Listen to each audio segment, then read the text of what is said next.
Hello everyone, welcome to AK Talk.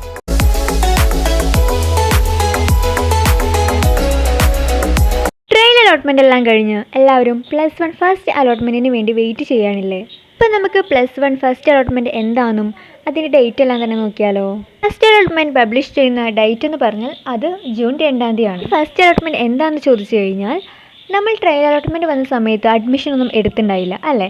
എന്നാൽ +1 first allotment വന്നു കഴിഞ്ഞാൽ ഏത് സ്കൂൾ കിട്ടിയാലും നിങ്ങൾ നിർബന്ധമായും അഡ്മിഷൻ എടുത്തിരിക്കണം. ഇപ്പോൾ നിങ്ങൾക്ക് ഇഷ്ടപ്പെട്ട സ്കൂൾ കിട്ടിയാലും ഇഷ്ടപ്പെടാത്ത സ്കൂൾ കിട്ടിയാലും നിർബന്ധമായും അഡ്മിഷൻ എടുത്തിരിക്കണം.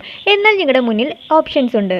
അതായത് നിങ്ങൾക്ക് ഇഷ്ടപ്പെടാത്ത സ്കൂളാണ് കിട്ടിയതെങ്കിൽ നിങ്ങൾ അവിടെ പോയിട്ട് താൽക്കാലിക അഡ്മിഷൻ എടുക്കാവുന്നതാണ്, അതായത് ടെമ്പററി അഡ്മിഷൻ. ഇനി നിങ്ങൾക്ക് ഇഷ്ടപ്പെട്ട സ്കൂളാണ് കിട്ടിയതെങ്കിൽ അവിടെ പോയിട്ട് പെർമനൻ്റായി അഡ്മിഷൻ എടുക്കാവുന്നതുമാണ്. പിന്നെ ഒരു കാര്യമെന്ന് പറഞ്ഞാൽ നിങ്ങൾ പെർമനൻ്റായി അതായത് സ്ഥിരമായി അവിടെ അഡ്മിഷൻ നേടിക്കഴിഞ്ഞാൽ പിന്നീട് നിങ്ങളെ അടുത്ത അലോട്ട്മെൻറ്റുകളിൽ ഒന്നും തന്നെ പരിഗണിക്കില്ല, അതായത് സെക്കൻഡ് തേർഡ് അലോട്ട്മെൻറ്റിലൊന്നും തന്നെ നിങ്ങൾ ഉണ്ടായിരിക്കുകയില്ല.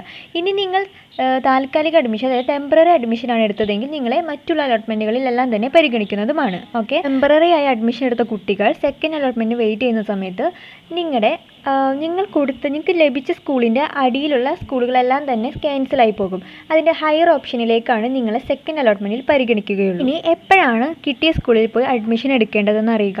അത് നിങ്ങളുടെ അലോട്ട്മെൻറ്റ് ലെറ്ററിൽ തന്നെ ഉണ്ടാകും. അതായത് നിങ്ങൾ ഫസ്റ്റ് അലോട്ട്മെൻറ്റ് ചെക്ക് ചെയ്യുന്ന സമയത്ത് നിങ്ങൾക്ക് അലോട്ട്മെൻറ്റ് ലെറ്റർ ഉണ്ടാകുമല്ലോ, അതിൽ നിങ്ങൾ ആ സ്കൂളിലേക്ക് പോകേണ്ട ടൈമും കാര്യങ്ങളെല്ലാം തന്നെ അവിടെ കൊടുത്തിട്ടുണ്ട്. അതിലുള്ള ഇൻഫോർമേറ്റീവ് വീഡിയോസിനായി നമ്മുടെ ചാനൽ ഒന്ന് ലൈക്ക് ചെയ്യുക, സബ്സ്ക്രൈബ് ചെയ്യുക. താങ്ക്